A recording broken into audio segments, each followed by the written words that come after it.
Rickshaw वाले के सस्ते मोमोज।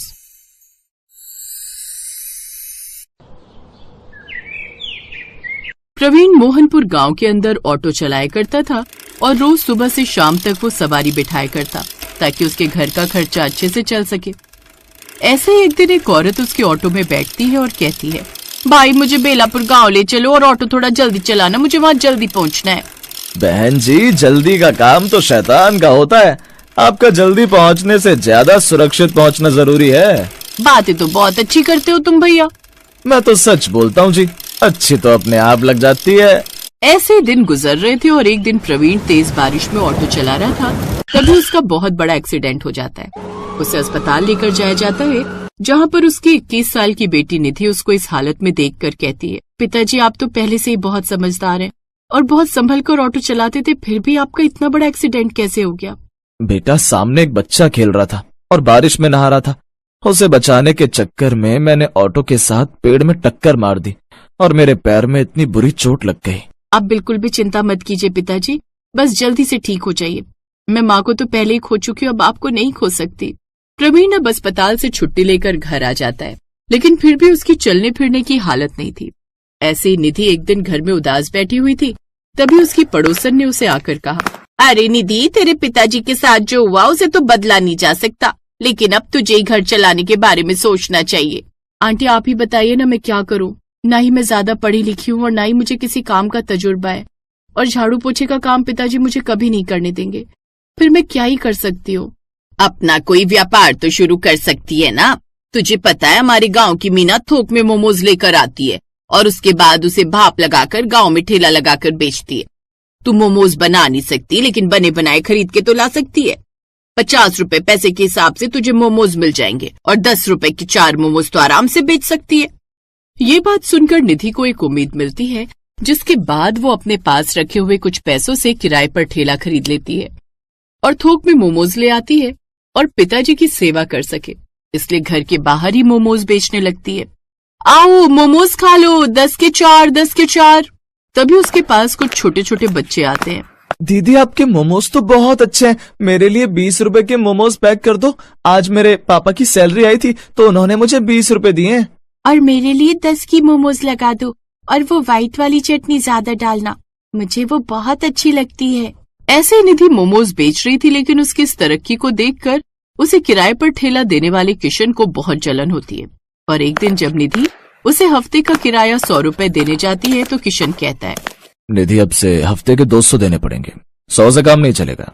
भाई साहब, लेकिन हमारी तो हफ्ते के 100 रुपए में बात हुई थी, अब आपने दाम दुगने क्यों कर दिए? लेना है तो भाई इसी दाम में लेना होगा, वरना लोग कम नहीं है ठेला लेने के लिए। जा सकती हो तुम यहाँ से। निधि से ये तिरस्कार झेला नहीं जाता और वो घर आ जाती है। तो वहीं प्रवीण अब थोड़ा बहुत चलने के लायक हो गया था। अपनी बेटी को इतना उदास देखकर उसने पूछा, क्या बात है बेटी, तुम इतनी उदास क्यों लग रही हो? अब निधि अपने पिताजी को सब कुछ बता देती है। ये सब सुनने के बाद प्रवीण ने कहा, जो इंसान मेहनत करता है वो कभी भी हार नहीं मानता। निधि, तुम्हें उदास होने की बिल्कुल भी जरूरत नहीं है। एक काम कर, अब से तू थोक में मोमोज बनाने का काम शुरू कर दे और मोमोज बेचने का काम मैं करूंगा। पर पिताजी, हमारे पास तो ठेला ही नहीं है, फिर आप मोमोज बेचेंगे कैसे?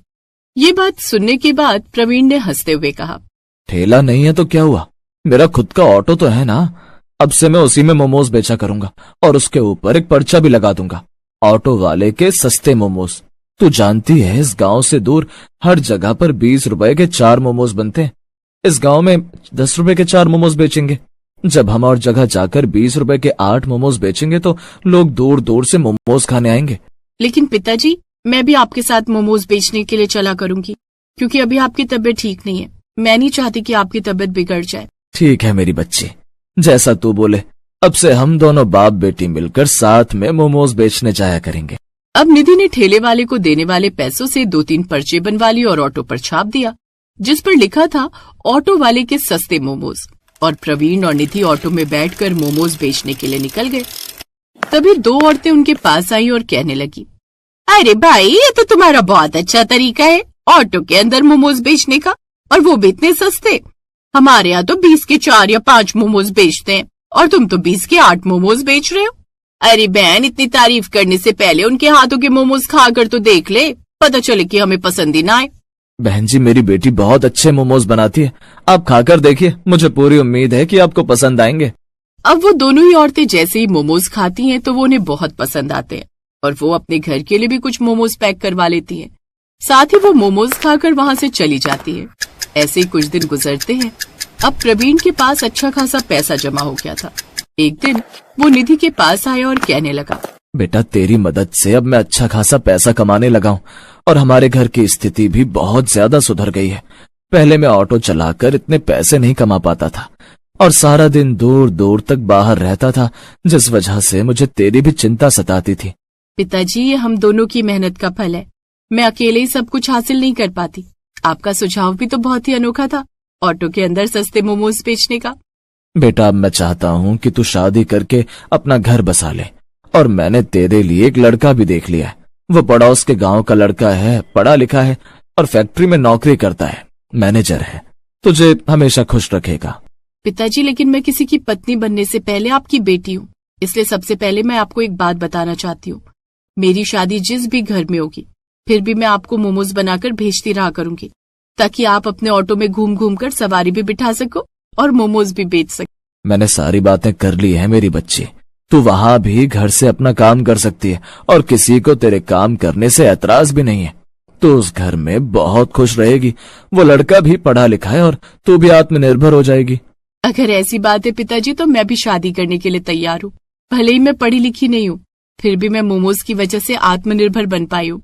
इसलिए मैं उम्र भर ऐसे ही मोमोज बनाकर बेचना चाहती हूँ, ताकि मुझे कभी भी किसी के सहारे ना रहना पड़े। प्रवीण की ये बात सुनकर निधि भी शादी के लिए हामी भर देती है। अब प्रवीण सुबह से शाम तक सवारियां बिठाया करता और ऑटो चलाता और शाम के समय वो वहीं ऑटो के अंदर मोमोज का सामान रखकर मोमोज बेचा करता। निधि शादी करके अपने घर तो चली गई थी, लेकिन वो घर से ही मोमोज बनाया करती और आसपास में कच्चे मोमोज सप्लाई किया करती और वहीं कच्चे मोमोज अपने पिता को भी भेजा करती, ताकि ऑटो वाला auto rickshaw. Like, share and subscribe.